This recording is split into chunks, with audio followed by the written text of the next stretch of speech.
ಆಕಾಶದಲ್ಲಿ ನೀ ದೀಪವಾದೆ. ಎಂತ ಒಂದು ಒಳ್ಳೆ ಮೆಲೋಡಿ ಲವ್ ಸಾಂಗು. ಇದನ್ನ ತಗೊಂಡೋಗ ಯಾವುದೋ ಅಣ್ಣ ತಂಗಿ ಬ್ರೇಕಪ್ ಸಾಂಗ್ ಮಾಡಿ ಇಟ್ಬಿಟ್ರಲ್ಲ. ಈ ರೈಟರು, ಈ ಸಾಂಗ್ ರೈಟರ್ ಏನಾರ ಈ ಬಿಗ್ ಬಾಸ್ ನೋಡ್ತಾ ಇದ್ರೆ, ಅಯ್ಯೋ ನಿಮ್ಮ ಎಷ್ಟು ಒಳ್ಳೆ ಸಾಂಗ್ ಬರ್ದಿದ್ನು, ಯಾಕ್ರೋ ಹಿಂಗೆ ಮಾಡ್ತಾ ಇದ್ದೀರಾ ಅಂತ ಹೇಳ್ಬಿಟ್ಟು ಅವ್ನು ಮನ್ಸಲ್ಲೇ ಬೈಕೊಂಡ್ಬಿಡ್ತಾನೆ. ಆಯ್ತಾ, ಯಾವುದೋ ಬ್ರೇಕಪ್ ಸಾಂಗ್ ಕೇಳೋದಂಗೆ ಅನಿಸ್ತೈತೆ. ಫಸ್ಟಿಗೆ ಯಾವುದೋ ಮೆಲೋಡಿ ಸಾಂಗ್ ಅನಿಸ್ತಾಯಿತ್ತು, ಇವಾಗ ಯಾವುದೋ ಬ್ರೇಕಪ್ ಸಾಂಗು ಕೇಳೋದಂಗೆ ಫೀಲ್ ಬರ್ತೈತೆ. ಆ ರೇಂಜಿಗೆ ತೊಗೊಂಡೋಗ್ಬಿಟ್ಟವ್ರು, ಆ ಎಕ್ಸ್ಟೆಂಟಿಗೆ ತೊಗೊಂಡೋಗ್ಬಿಟ್ಟವ್ರು ಆ ಸಾಂಗ್ನ. ಆಕಾಶದಲ್ಲಿ ನೀ ದೀಪವಾದ ಯಾವುದೋ ಫೀಲ್ ಸಾಂಗ್ ಕೇಳ್ದಂಗೆ ಅನಿಸ್ತದೆ ಇವಾಗ. ಸೊ ಆ ರೇಂಜಿಗೆ ಮಾಡಾಕ್ಬಿಟ್ರು. ಆಮೇಲೆ ಇವತ್ತಿನ ಟಾಸ್ಕ್ನ ವಿಚಾರಕ್ಕೆ ಬಂದರೆ, one of the best task Bigg Boss ಅವ್ರು ಕೊಟ್ಟಿದ್ರು ಅಂತ ಹೇಳ್ಬೋದು. ಆಯಿತಾ, ಮತ್ತೆ ಅದನ್ನು ಕಾಪಾಡ್ಕೊಳ್ಳಿ ಇದನ್ನು ಕಾಪಾಡ್ಕೊಳ್ಳಿ ಅಂದರೆ ಮತ್ತೆ ಹೊಡೆದಾಡ್ಕೊಂಡು ಕುತ್ಕೊಂತವೆ ಇವು ನೆಟ್ಟಿಗೆ ಆಡೋದಿಲ್ಲ ಅಂತ ಹೇಳ್ಬಿಟ್ಟು ಬಿಗ್ ಬಾಸ್ಗೂ ಗೊತ್ತು. ಹಂಗಾಗಿ ಆಯ್ತಪ್ಪ, ಫಿಸಿಕಲಾಗಿ ನಿಮ್ಮನ್ನು ಟಚ್ ಮಾಡ್ಕೊಳಕ್ಕೆ ಬಿಟ್ಟರೆ ತಾನೇ ಓಡಾಡ್ತೀರಾ ಅಂತ ಹೇಳ್ಬಿಟ್ಟು ಅದು ಬೇರೆ ಟಾಸ್ಕ್ ಕೊಟ್ಟಿದ್ರು. ಆ್ಯಂಡ್ ಟಾಸ್ಕ್ ಕೂಡ ಚೆನ್ನಾಗಿತ್ತು. ಆಯಿತಾ, ಮ್ಯಾಪು ಅದೇನೋ ಅದನ್ನು ಜೋಡಿಸಿ, ಆಮೇಲೆ ಕೀಯಲ್ಲಿರುತ್ತೆ ಅದನ್ನು ಕಂಡಿಡ್ಕೊಂಡು ಹೋಗಿ ಕೀನ ಎತ್ಕೊಂಬಂದು ರಾಜಾರಾಣಿನ ಕಡೆ ಹಾಕಿರ್ತಾರೆ. ಅವ್ರವ್ರ ಕಡೆಯವರು ಯಾರು ರಾಣಿನ ಬಿಡಿಸ್ತಾರೆ ಅವ್ರ ಕಡೆಯವರು ಕ್ಯಾಪ್ಟನ್ಸಿ ಟಾಸ್ಕ್ ಆಡ್ಬೋದು, ಯಾರು ರಾಜನ್ ಬಿಡಿಸ್ತಾರೆ ರಾಜನ ಕಡೆಯವರು ಕ್ಯಾಪ್ಟನ್ಸಿ ಟಾಸ್ಕ್ ಆಡ್ಬೋದು ಅಂತ ಹೇಳ್ಬಿಟ್ಟು. ಹಾಗೆ ಟಾಸ್ಕಿನ ವಿಚಾರಕ್ಕೆ ಬಂದರೆ, ರಜತ್ ಅವರು ಎಲ್ಲೋ ಆಲ್ರೆಡಿ ಒಂಥರ ಗಿವ್ ಅಪ್ ಮಾಡ್ದಂಗೆ ಇತ್ತವರು. ರಜತ್ ಅವರು ಅಲ್ಲಿ ತಗೋಬರೋವಾಗೆಲ್ಲ ಫುಲ್ಲು ಸ್ಪೀಡಾಗಿ ತೊಗೊಂಬಂದರು. ಅಲ್ಲಿ ಹೇಳುವಾಗೇನೋ ಎವ್ವಿ ಕನ್ಫ್ಯೂಸ್ ಆಗಿ ನಿಂತ್ಕೊಂಡ್ಬಿಟ್ರು. ಅದನ್ನ ಅಲ್ಲ ಗುರು, ಇದನ್ನಿಲ್ಲ ಗುರು, ಅದನ್ನ ತೆಗ್ದು ಆ ಕಡೆ ಹಾಕು, ಇದನ್ನ ತೆಗ್ದು ಈ ಕಡೆ ಹಾಕು, ಹೇಳೋದ್ರಲ್ಲೂ ಅಷ್ಟು ಸೀರಿಯಸ್ನೆಸ್ಸೇ ಕಾಣಿಸ್ತಿತ್ತಿಲ್ಲ. ಅವರೆಲ್ಲ ಹೆಂಗಿದ್ರು ನನ್ನ ಕ್ಯಾಪ್ಟನ್ಸಿ ಟಾಸ್ಕಿಂದ ತೆಗೆದಾಕ್ಬಿಟ್ಟವ್ರೆ. ನೀವು ಇಷ್ಟೊಂದು ಕಷ್ಟಪಟ್ಕೊಂಡು ನಾನು ತಲೆ ಕೆಡಿಸ್ಕೊಂಡೆಲ್ಲ ಯಾಕೆ ಕೇಳಬೇಕು, ಯಾರೋ ಒಬ್ರು ಗೆದ್ಕೊಳ್ಳಿ ಬಿಡು, ಯಾರೋ ಒಬ್ರು ಆಲಿ ಬಿಡು, ಇನ್ನೇನು ನನಗೆಂತ ಆಪರ್ಚುನಿಟಿ ಇಲ್ವಲ್ಲ ಅಂದ್ಕೊಂಡು ಹೇಳ್ದಂಗೆ ಇತ್ತು. ಅದು ಗೊತ್ತಿಲ್ಲ, ಹಂಗೆ ಹೇಳಿದ್ದಾರೆ ಏನಂತ. ಬಟ್ ಇದ್ದರೂ ಇರಬಹುದು, ಸುಮ್ಮನೆ ಹಂಗೆ ಒಂದು ಸಣ್ಣ ಗೆಸ್ ಅಷ್ಟೆ. ಆಯಿತಾ, ಬಟ್ ಅವರು ರಜತ್ ಅವರು ಆಡೋದೆಲ್ಲ ನೋಡಿದ್ರೆ ಈ ಪಾಯಿಂಟ್ ಆಫ್ ವ್ಯೂ ಬಂದಿರುತ್ತೆ, ಅವ್ರ ಮೈಂಡ್ಗೂ ಬಂದಿರೋದೇನಿಲ್ಲ. ಹಾಗೆ ಆಮೇಲೆ ನೆಕ್ಸ್ಟ್ ಬರೋದಾದರೆ, ಧನ್ರಾಜ್ ಅವರು ಕ್ಯಾಪ್ಟನ್ ಆಗಿದ್ದಂತೂ ಅಲ್ಟಿ ಹನುಮಂತ ಕೂತ್ಕೊಂಡು ಮಾತಾಡಿ, ದೋಸ್ತ ಆಗ್ಬಿಡಲಿ ನೀ ಕ್ಯಾಪ್ಟನ್ ಅಂತ. ಅದು ಯಾವ ಬಾಯಲ್ಲಿ ಹೇಳಿದ್ರು ಹನುಮಂತಣ್ಣ. ಟಾಸ್ಕೂ ಹಂಗೆ ಬಂತು, ಧನ್ರಾಜ್ ಅವರು ಹಂಗೆ ವಿನ್ ಆದರು. ಏನು ಕಷ್ಟನೇ ಪಟ್ಟಿಲ್ಲ ಅವರು. ಆಯಿತಾ, ಆರಾಮಾಗಿ ವಿನ್ ಆದರು. ಕೆಲವೊಮ್ಮೆ ಜನಗಳ ಕಣ್ಣಿಗೆ ಬೀಳದೇ ಇರೋದು ಕೂಡ ಎಷ್ಟು ಪ್ಲಸ್ ಆಗುತ್ತೆ ಅನ್ನೋದಕ್ಕೆ ಇದೇ ಕಾರಣ, ಇದೇ ಸಾಕ್ಷಿ. ಆಯಿತಾ, ಕೆಲವೊಮ್ಮೆ ವರ್ಚಾಡೋದು ಕಿರ್ಚಾಡೋದು ಇದೆಲ್ಲ ಹೆಲ್ಪ್ ಆದರೆ, ಕೆಲವೊಮ್ಮೆ ತೆಪ್ಪು ಕೂತ್ಕೊಳ್ಳೋದು ಕೂಡ ಹೆಲ್ಪ್ ಆಗುತ್ತೆ. ಸೊ ಅದಕ್ಕೆ ಈ ಕ್ಯಾಪ್ಟನ್ಸಿ ಟಾಸ್ಕು ಧನ್ರಾಜ್ ಅವ್ರು ವಿನ್ ಆಗಿದೆ ಸಾಕ್ಷಿ. ಆಯಿತಾ, ಆಮೇಲೆ ನೆಕ್ಸ್ಟ್ ಬರೋದಾದರೆ, ಗೌತಮಿ ಅವ್ರಿಗೆ ಮತ್ತು ಮಂಜಣ್ಣಗೆ ಸಿಕ್ಕಾಪಟ್ಟೆ ಉರಿಸ್ತಾ ಇರ್ತಾರೆ ರಜತ್ ಅವರು. ಆಮೇಲೆ ಮಂಜಣ್ಣ ಅಂತೂ ಫುಲ್ಲು ಬ್ಲಾಸ್ಟಾಗಿ ಹೋಗಿರ್ತಾರೆ. ಆಯಿತಾ, ಹಂಗೆ ಹಿಂಗೆ ನೋ ಭಯ, ನನ್ನನ್ನು ತರಬೇಕಿತ್ತು, ಮತ್ತೆ ತರಕ್ಕೆ ಅವ್ರಿಗೇನಪ್ಪ ತಲೆ ಲೂಸ್ ಆಗಿದೆ, ಅವ್ರಿಗೆ ಏನು ತಲೆಗೆಟ್ ಬಿದ್ದೈತೆ ಅವ್ರಿಗೆ, ಮತ್ತೆ ಮಂಜಣ್ಣಂದೇ ತಗೊಂಡೋಗಿ ಕ್ಯಾಪ್ಟನ್ಸಿ ಕೂರ್ಸೋಕ್ಕೆ.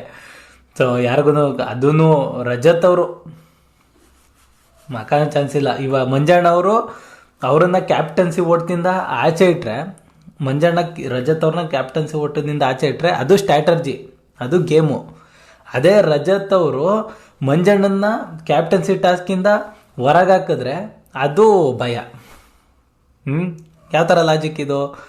ಅವಾಗ ಅವರು ಹಂಗೆ ಅಂದಿದ್ರು, ನಿಂಗೆ ಭಯ ಪಡ್ಕೊಂತಾನೆ ಮಾಡಿದ್ದು ಅಂತ. ಇವಾಗ ಇವರು ಅದನ್ನೇ ಹೇಳ್ತವ್ರೆ, ನೀವು ಭಯ ಪಡ್ಕೊಂತಾನೆ ಮಾಡಿದ್ದು ಅಂತ. ಇವಾಗ ಸ್ಟ್ರಾಟಜಿಗಳಲ್ಲ, ಇವಾಗ ಭಯ. ಆದರೆ ಅವ್ರು ಹೇಳುವಾಗ ಸ್ಟ್ರಾಟಜಿ, ಬೇರೆಯವ್ರು ಹೇಳುವಾಗ ಭಯ. ಏನಪ್ಪ. ಆಮೇಲೆ ಗೌತಮಿ ಅವರು ಗ್ಯಾಪಲ್ಲಿ ಹಂಗೆ ಎತ್ಕೊಳಕ್ಕೆ ಹೋಗ್ತಾರೆ.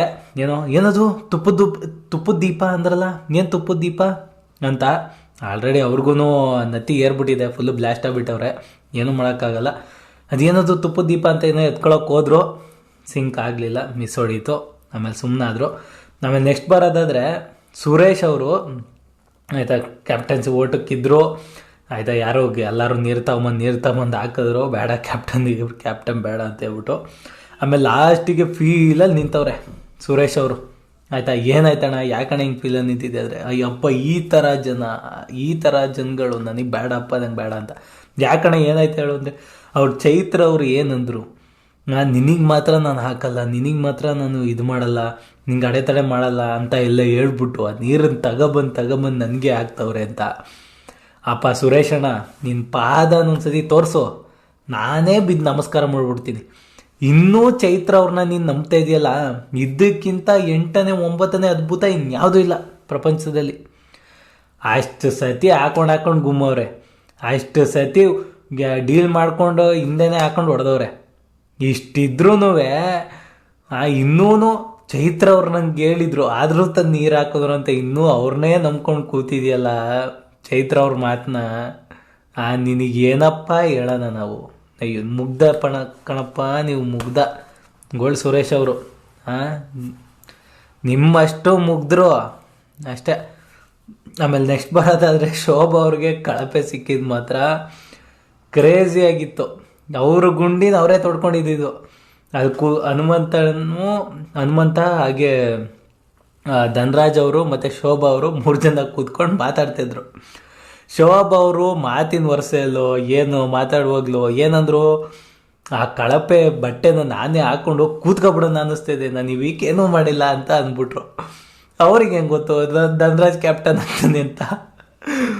ದುರಾದೃಷ್ಟ ಹೆಂಗೈತೆ ನೋಡಿ, ಧನರಾಜ್ ಕ್ಯಾಪ್ಟನ್ ಆದ, ಅವ್ರು ಹೇಳಿದ ಮಾತು ಹಂಗೆ ಮಾತಲ್ಲೇ ಕೂತ್ಕೊಂಡ್ಬಿಟ್ಟಿದೆ.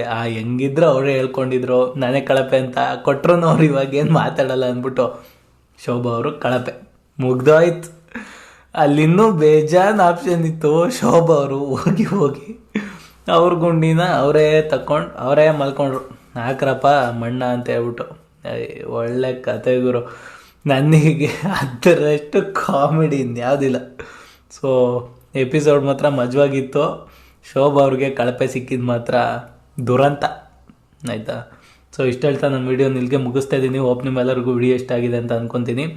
ವಿಡಿಯೋ ಇಷ್ಟ ಆಗಿದ್ದರೆ ಚಾನಲ್ನ ಸಬ್ಸ್ಕ್ರೈಬ್ ಮಾಡ್ಕೊಳ್ಳಿ, ವಿಡಿಯೋಗೆ ಲೈಕ್ ಮಾಡಿ, ಇಲ್ಲ ಡಿಸ್ಲೈಕ್ ಆದರೂ ಮಾಡಿ, ಏನಾದರೂ ಒಂದು ಮಾಡಿ ಹಾಗೆ ಹೋಗ್ಬಿಡಿ ಅಂತ ಹೇಳಕ್ಕೆ ಇಷ್ಟಪಡ್ತಾ ಥ್ಯಾಂಕ್ಸ್ ಫಾರ್ ವಾಚಿಂಗ್.